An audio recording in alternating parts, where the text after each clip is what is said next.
అందరికీ నమస్కారం. నేను డాక్టర్ శ్రీనివాస్, వేద హోమియోపతి అండ్ ఆయుర్వేద హాస్పిటల్ నుండి. ఈరోజు మనం మాట్లాడుకునే టాపిక్ కీళ్ళ నొప్పులు. కీళ్ళ నొప్పుల్లో చాలా రకాలుగా ఉంటాయి. ముఖ్యంగా చాలామంది కొంత ఏజ్ అయిన తర్వాత బాధపడే దాంట్లో మనకి ఆస్టియో ఆర్థరైటిస్ అనే డిసీజ్ అనేది చాలా మందిలో చూస్తుంటాం. ఇదేంటంటే ముఖ్యంగా బిగ్ జాయింట్స్ అంటే మోకాళ్ళకి, హిప్ జాయింట్స్కి కానీ ఎక్కువ వచ్చే అవకాశాలు ఉంటాయి. సో మోకాళ్ళలో వచ్చే జాయింట్స్లో అరుగుదల అనేది చాలా మందిలో జరుగుతుంటుంది.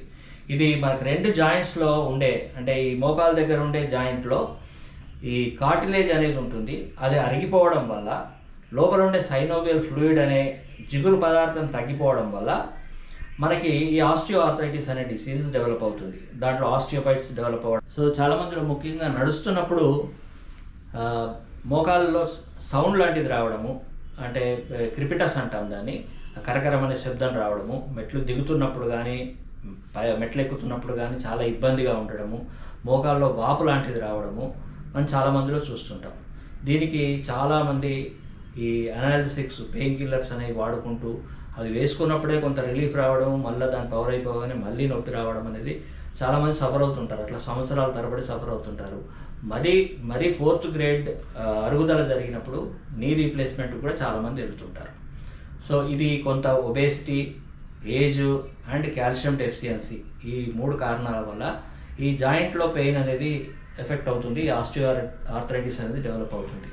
దీనికి మనం కొన్ని అంటే సింపుల్ ఎక్సర్సైజెస్ ఉంటాయి. ఆ ఎక్సర్సైజ్ పాటిస్తూ డైట్ కొంత మెయింటైన్ చేస్తూ హోమియోపతి మెడిసిన్స్ వాడడం వల్ల, హోమియోపతిలో మనకు ముఖ్యంగా మళ్ళీ సేమ్ పర్సన్ టు పర్సన్ కొంచెం వేరియేషన్ అనేది ఉంటుంది. అందరికీ ఒకే రకమైన మెడిసిన్ ఇవ్వడం అనేది జరగదు. సో నొప్పి ఏ టైంలో ఎక్కువ అవుతుంది, నడుస్తున్నప్పుడు ఎక్కువ అవుతుందా, లేకపోతే ఫస్ట్ మూమెంట్ కూర్చొని లేస్తున్నప్పుడు పెయిన్ ఎక్కువ అవుతుందా, లేదంటే రెస్ట్లో ఉన్నప్పుడు కూడా నొప్పి ఎక్కువ అవుతుందా, ఏ సైడ్లో ఉంది, ఆ పెయిన్ అనేది ఏం చేస్తే తగ్గుతుంది, ఇలాంటి అన్నీ మనం పరిగణలోకి తీసుకొని మనం మెడిసిన్స్ అనేది హోమియోపతిలో ఇవ్వడం జరుగుతుంది. అంటే దీన్ని మనం ఇండివిజువలైజేషను, కాన్స్టిట్యూషనల్ మెడిసిన్ అని అంటాం. సో ముఖ్యంగా హోమియోపతి ద్వారా దీనికి పూర్తిగా తగ్గే అవకాశాలు ఉన్నాయి. సో చాలా సింపుల్గా ఎలాంటి స్టిరాయిడ్స్ కానీ ఆపరేషన్స్ కానీ లేకుండా మనం హోమియోపతి ద్వారా మనం కీళ్ళ నొప్పులు అనేది తగ్గించుకోవచ్చు. సో ఈ కీళ్ళ నొప్పుల్లో ఇది ఒక రకమైన ఆస్టియో ఆర్థరైటిస్ చెప్పారు. ఇంకా మనకు రొమటాయిడ్ ఆర్థరైటిస్ అనేది కూడా ఉంటుంది. ఈ రొమటాయిడ్ ఆర్థరైటిస్ అనేది ముఖ్యంగా ఆటో ఇమ్యూన్ డిసీజ్ అంటాం. ఆటో ఇమ్యూన్ డిసీజ్ అంటే మన ఇమ్యూనిటీ ఏదైతుందో, మన రోగ నిరోధక శక్తి అనేది మనకే ఎగనెస్ట్గా వర్క్ చేయడం వల్ల ఇవి జాయింట్ పెయిన్స్గా వస్తుంది. దీనికి ముఖ్యంగా మనకు కొన్ని సైకలాజికల్ రీజన్స్ ఉంటాయి, కొన్ని ఇమ్యూనిటీ డిస్టర్బ్ చేసిన సంఘటనలు ఉంటాయి. ఇవన్నీ కూడా మనం చూడాల్సిన అవసరం ఉంటుంది. సో దీంట్లో ముఖ్యంగా ఏమవుతుందంటే స్మాల్ జాయింట్స్ అనేవి ఎఫెక్ట్ అవుతాయి. ఎక్కువగా ఫింగర్స్, తర్వాత ఇతర జాయింట్స్ కూడా పాకుతుంటుంది. సో జాయింట్స్ అనేటివి వాపులాగా ఉండడము, ఫీవర్ ఉండడము, స్టిఫ్నెస్ ఉండడము, మార్నింగ్ లేవగానే కదలాలంటే ఇబ్బందిగా ఉండడము, కొంచెం కదిలిన తర్వాత మళ్ళీ ఫ్రీ అవుతుంటుంది. దీనికి చాలామంది అంటే మనకు రొమటాలజిస్ట్ దగ్గరికి వెళ్ళినా, ఆర్థోపెడిషియన్స్ దగ్గరికి వెళ్ళినా వాళ్ళు ఎక్కువగా స్టీరాయిడ్స్ అనేవి సజెస్ట్ చేస్తుంటారు. సో ఈ స్టీరాయిడ్స్ వాడడం వల్ల కూడా మన బాడీ ఇమ్యూనిటీలో చాలా డిస్టర్బెన్స్, వైటల్ ఆర్గాన్స్ కూడా దెబ్బతినే అవకాశాలు ఉంటాయి. సో కొన్ని తప్పనిసరి పరిస్థితుల్లో వాడినప్పటికీ అవి ప్రొలాంగ్గా వాడకుండా వాటి సపోర్ట్తో మనం హోమియోపతి మెడిసిన్స్ వాడడం వల్ల, హోమియో మెడిసిన్స్లో అది ఎందుకొరకు వచ్చింది, రొమటాయిడ్ ఆర్థరైటిస్ రావడానికి రీజన్ ఏంటి అనేది పర్ఫెక్ట్గా గమనించి ఆ సిమ్టమ్స్ అనేవి ఎలా ఉన్నాయి, జాయింట్స్ ఎప్పుడెప్పుడు పెయిన్ అనేది ఎక్కువ అవుతుంది, సో దానికి ఉపశమనానికి మనం ఏమేం చేస్తే బాగుంటుంది అనేది చూసి బాడీ ఇమ్యూనిటీలో ఇంప్రూవ్ అయ్యేలాగా, పెయిన్స్ పూర్తిగా తగ్గేలాగా మనం మెడికేషన్స్ అనేది ఇవ్వచ్చు. దాని ద్వారా మనకు పూర్తిగా మెల్లమెల్లగా ఒక పీరియడ్ ఆఫ్ టైంలో కంప్లీట్ జాయింట్ పెయిన్స్ అనేటివి లేకుండా మనం నిశ్చింతగా ఉండవచ్చు.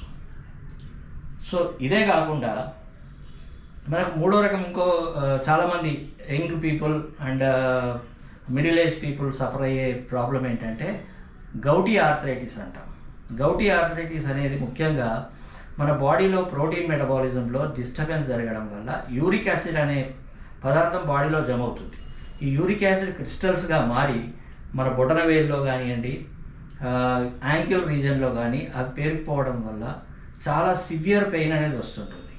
సడన్గా బొటనవేలులో నొప్పి రావడం కానీ బొటనవేలు వాపు లాంటిది రావడం ఉన్నప్పుడు ఖచ్చితంగా అది యూరిక్ యాసిడ్ అన్నది మనం గుర్తుంచుకోవాలి. సీరం యూరిక్ యాసిడ్ టెస్ట్ చేయించుకోవాలి. అది ఎబో 7 కనుక ఉంటే మనం యూరిక్ యాసిడ్ తగ్గించడానికి ఎలాంటి జాగ్రత్తలు తీసుకోవాలి అన్నది చూడాల్సిన ఉంటుంది. ఎక్కువ వాటర్ తాగడం కానీ వైటమిన్ సి ఉండే సిట్రస్ సంబంధించిన పదార్థాలు ఎక్కువ తీసుకోవడం కానీ చేస్తూ ఉండాలి.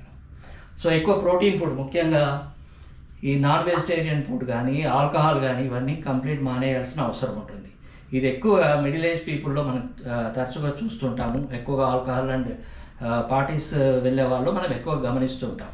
సో దీనికి కూడా మనకు మంచి యాసిడ్ బెంజ్ అనే మెడిసిన్ ఒకటి చాలా అద్భుతంగా పనిచేస్తుంది. అండ్ అర్టికా యూరెన్స్ అని యూరిక్ యాసిడ్ రిలేటెడ్ టెండెన్సీ తగ్గించే మెడిసిన్స్ అనేటివి హోమియోపతిలో చాలా బాగా ఉన్నాయి. దీన్ని పూర్తిగా మనం నిర్మూలించే అవకాశాలు ఉన్నాయి. సో ఇలాంటి మీకు ఆస్టియోఆర్థరైటిస్ కానీ రొమటాయిడ్ ఆర్థరైటిస్ కానీ గౌటీ ఆర్థరైటిస్ కానీ ఎలాంటి ప్రాబ్లం ఉన్నా, మీకు ఎలాంటి డౌట్స్ ఉన్నా మీరు మీ కింది ఇచ్చిన నెంబర్కి కాల్ చేయొచ్చు, అపాయింట్మెంట్ తీసుకొని మమ్మల్ని సంప్రదించవచ్చు. ఓకే, థ్యాంక్ యూ అండి.